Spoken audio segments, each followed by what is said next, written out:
Hey everyone, welcome to day 18. How is everything going? Please, I want your inputs on the comment box. Some of you are writing. I am so glad that you're expressing because that will give me energy and motivation to do more of it, right? So thank you for doing that. And today I will be talking about emotional eating. Emotional eating, right? Have you observed that whenever you're not in such a good energetic mood, you keep doing something you really don't want to do? Laziness, procrastination, reels, right? Similarly, in health and well-being, what we do is there's one word called emotional eating. Whenever you don't know what is happening with you, some emotional upset is going on inside, you don't know really, or maybe worked out too much, or something is not working for you. That time is the time when you go for some satiation, satisfaction factor. So what gives you the instant satisfaction is food, right? So we have some compulsive emotional eating habits we develop. So when you develop these compulsive emotional eating habits, just watch yourself, observe, right? So now I have a framework for four things again. First thing is you have to become, whenever you see binge eating, just think, what is that emotion that is triggering me to do this? Write down. The second thing, pause and reflect. Am I eating for comfort or am I eating for hunger? At that moment, question yourself. Third is reframe. Reframe your thought process that food is just a fuel for the body. It's not an emotional crunch. Have you understood? Food is just a fuel. It's not a alternate to feel your emotional problems, feed your emotional problems. Food is only to feed your body for fuel. In the fourth is take actions, practice it, adopt mindful habits. Some mindful habits, I will tell you what I do. So when I start binge eating, happens with everybody, right? Binge eating, I stop buying things from the shop. First of all, when what you see only you can eat, right? What is not there, you cannot eat. Maybe you can eat it in your brain, but not in the real, right? So I stop bringing these high calorie crunching, munching things and keep it in front of me. So I keep more of vegetables and fruits in front of me. So whenever I feel emotional crunch, emotional hunger, I just go, maybe I have a fruit, or I will, first thing what I'll do is I have a big cup of water. That fulfills the need, right?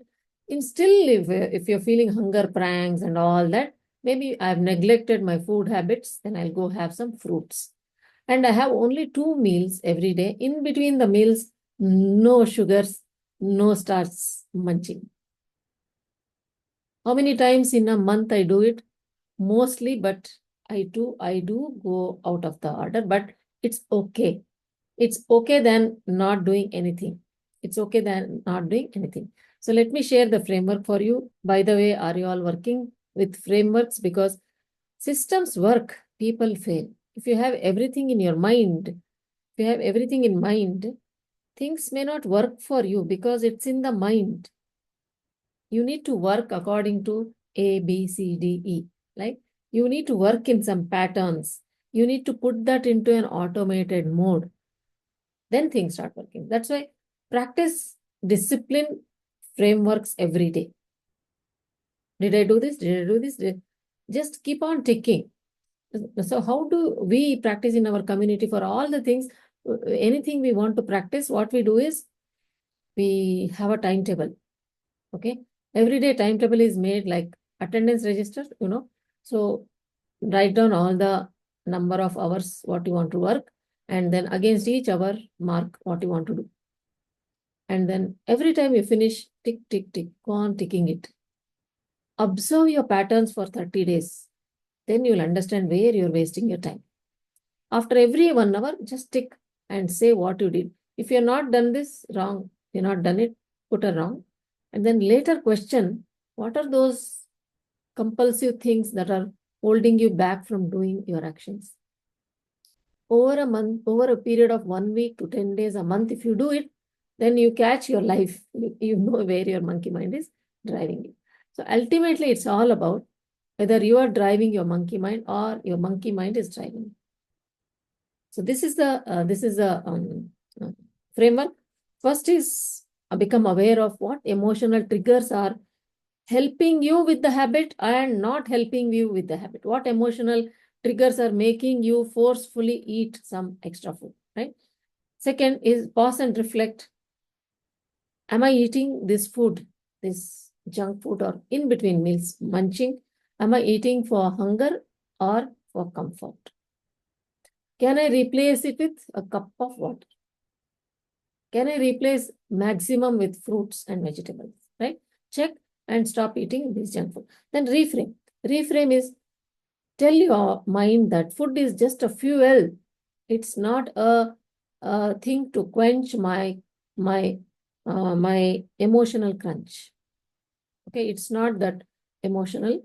It will not satisfy my emotional problems. 4 is practice mindful habits. Adopt mindful habits, right? Eat 2 times a meal, 2 times a day, and then in between the meal, 6 hours, give a gap. And what else you can do is drink plenty of water. Whenever you feel hungry, first you drink 1 cup of water. Apart from the meal times you have to have. In between, when you feel, have a big cup of water. That will satisfy, right? More than hunger, it is thirst, because our body, 72% is water, right? Earth element is only 12% or so. So 12% or 16%. So what happens? Our body needs more water than food because 72%. So mostly when you feel like something going on in your stomach, I need something, it's water, requirement for water. So drink a big cup of water in between the meals and then satisfy yourself. And what else you can practice is, what I do is, I stop bringing those foods into my house, right? Stop, cultivate those mindful habits. And whenever you are eating, ask yourself, is it for hunger or is it for comfort? Emotional comfort or hunger? If it is for emotional comfort, you need to stop that habit and observe yourself. Why you are doing? What are the emotions? And stop. Best thing is practical. Don't bring munching food to your house. And if you bring, keep it in a tough area where you need to exercise a bit to get that box. Okay, get that box. Keep it up. Put it in a box. Keep it up so that it's not handy. Things which are handy only release. So keep your fruits and vegetables for handy, right? Do that, practice. And how many of you are going to do this and observe? Because this is a very, very dangerous thing which is hitting the world. That's why the diabetes and all these metabolic disorders related to your lifestyle is increasing because of this in between emotional munching. World is going through a lot of stress and anxiety and overwhelm. That's why whenever you get more and more anxiety, you go for emotional munching. Don't do it. Stop it and educate all the people around you. See you tomorrow. Bye. Have a great day.